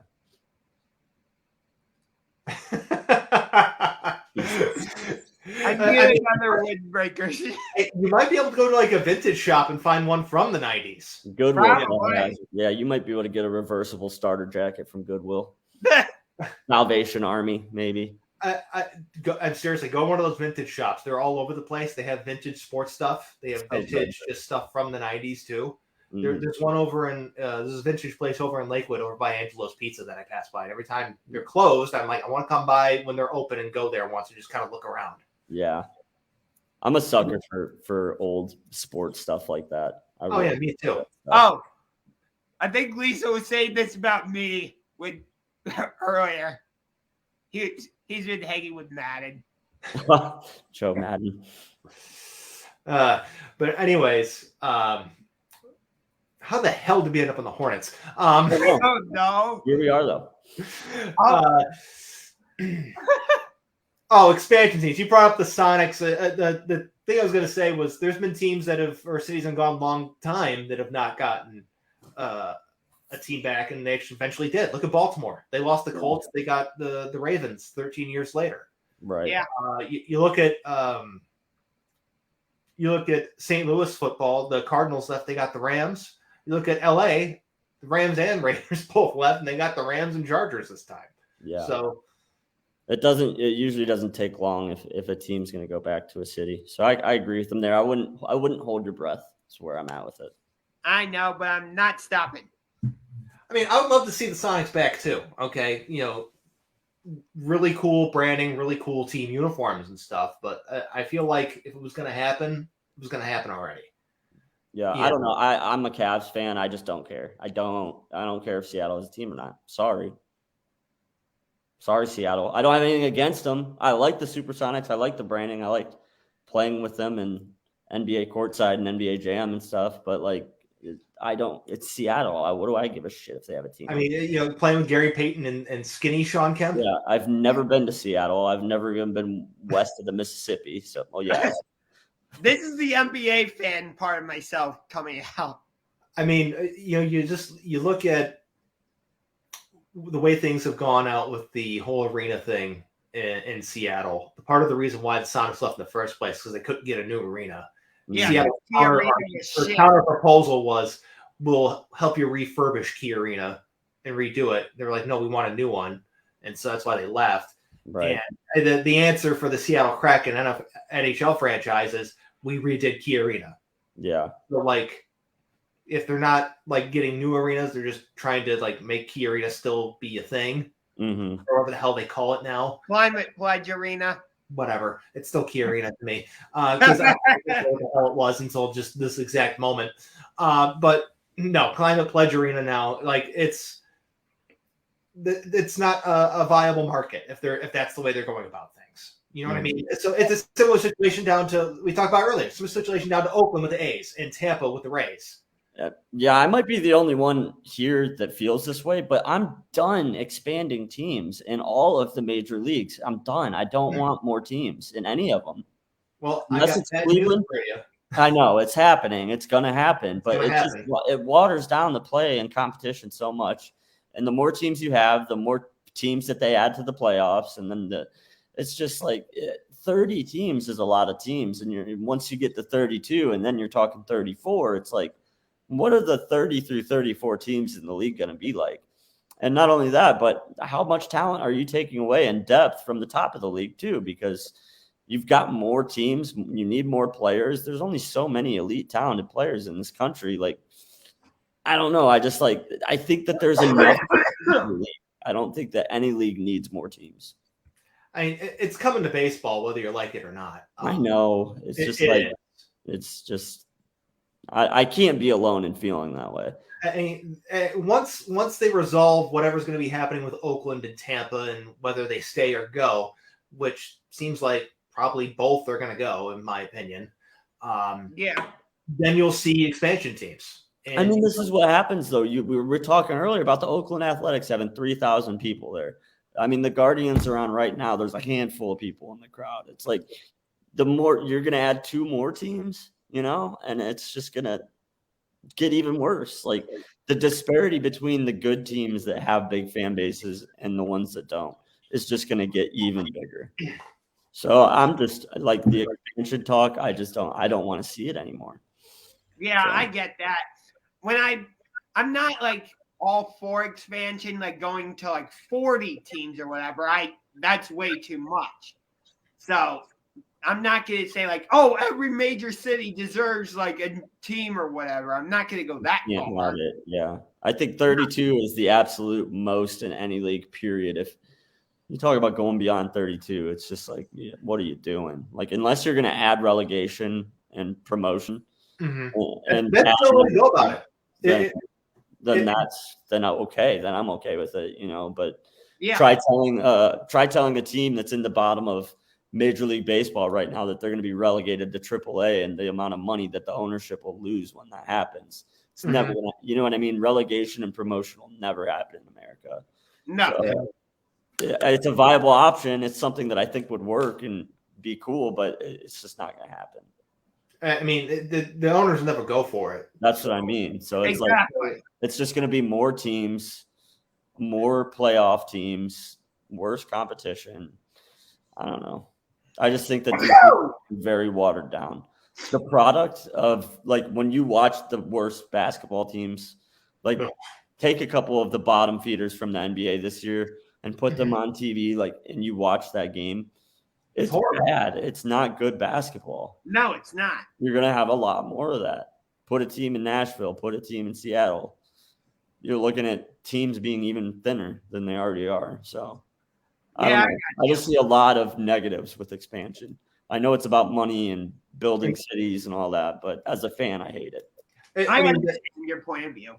The reason why leagues are always going to be open to it and owners are always going to be for it, regardless of how much it dilutes the league, is the expansion fee that each team has to pay to get in the league. The existing teams split that up and divide it amongst them. So as long as that's how the situation operates and that's how it goes, where they'd be like, hey, these people are just going to give us free money and we don't got to do anything. Yeah. We're in. Mm-hmm. Yeah. Yeah. I look at leagues in other countries and play, and there's just not like, they don't do it like we do here. Like 30 teams is a lot of teams. It is. From, like the EPL, the best soccer league in the world, 20 teams. And the bottom 3 are gone next year. See ya. So, only 17 teams get to stay for the next season. Like that, and competition is amazing because of it. Mm-hmm. You talk about adding teams. It just, it's just, I don't know. I think that we're already maxed out that's how I feel about it. Like we're really already stretched thin. And the bottom teams in each of the leagues are terrible. Like someone's going 0-17, like 0-16. Like it was becoming more and more popular for that to happen.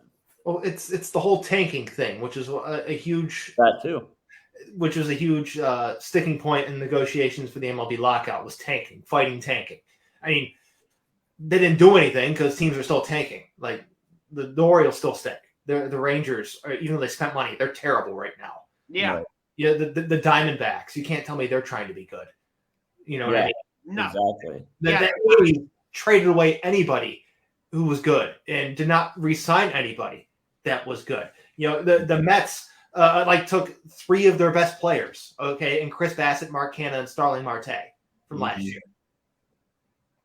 Yeah.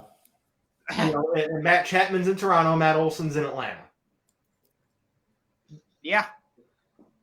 Who are you going to go see at an A's game? Frankie Montas? Frankie Montas is going to get traded. Yeah. She agrees already with Bryan. More teams, more mediocre play.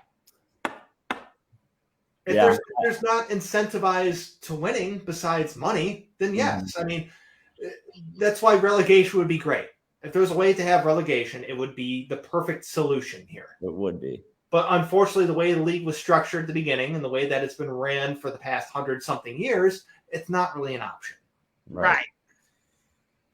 Yeah, I don't know. I think about how much better the competition could be and would be if there wasn't it wasn't so convoluted. But because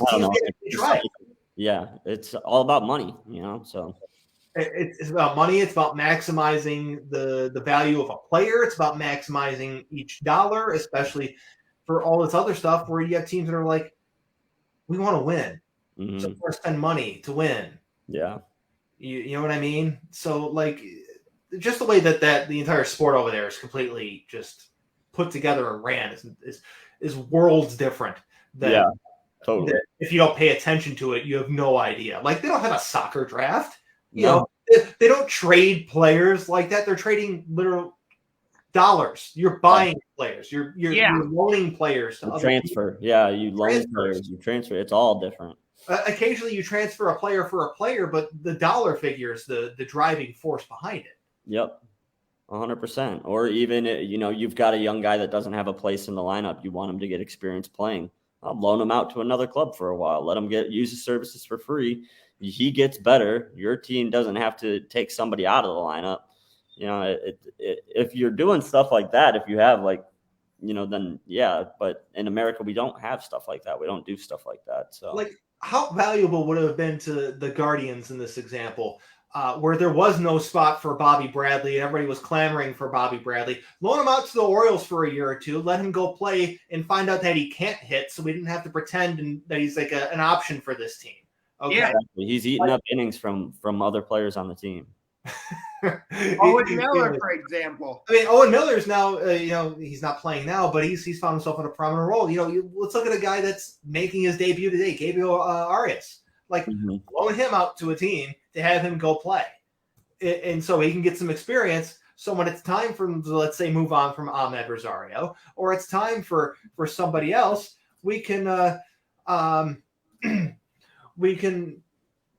he has the time to develop. He's not just sitting there in AAA being like, well, he's got nothing left to prove here. Right. You know what I mean?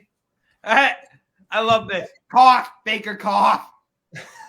I mean, I don't know anyone who wants him, but I like Bryan's idea. Send him to the USFL. But we've completely gone off topic. What else was on the rundown? Oh, the rundown. We've been done with the rundown. Yeah, we pretty much cruised through it. This is actually probably a good time to reach a natural conclusion if anyone's all right then. Final thoughts. Yeah. So final thoughts. Bats are alive down at the corner of Carnegie in Ontario. Oh my God, you didn't call it Quantario this time. Well, he's not in the lineup right now. It's only when he's in the lineup it's Quantario. Yeah, tonight it's Quantario. Right now. Tonight will be Quantario. Yeah. Right. Hopefully I'll be back to full strength next week. So. Yeah, all I have to say is just go Steveland Quandians. I hope Owen Miller returns to the lineup quickly. And yeah, listen to our other shows too. Josh Hack's show. We've got our show, TSG, all of them. Listen to all those too. All the links will be in the description of this video if you're watching this later on YouTube. Right. Yeah, and if you want to be awesome, go search This Is Believeland podcast feed. That's where Guarding the Corner is on Apple Podcasts, Spotify, SoundCloud, Stitcher, Google, Podchaser, TuneIn, and thisisbelieveland.com. Check it out. We're only 4 episodes in, so you can get caught up. Go get caught up and then stick with us. I've listened to the podcast. It's really good. Oh, thanks. Look at that. We got a testimonial. Awesome. Yeah. Hey, I wouldn't steer you guys wrong. We appreciate that. No, but thanks everybody for being with us on Pot Christmas. We appreciate you sticking around. And we will see you guys next week. Same time, same place. Good night, Canada.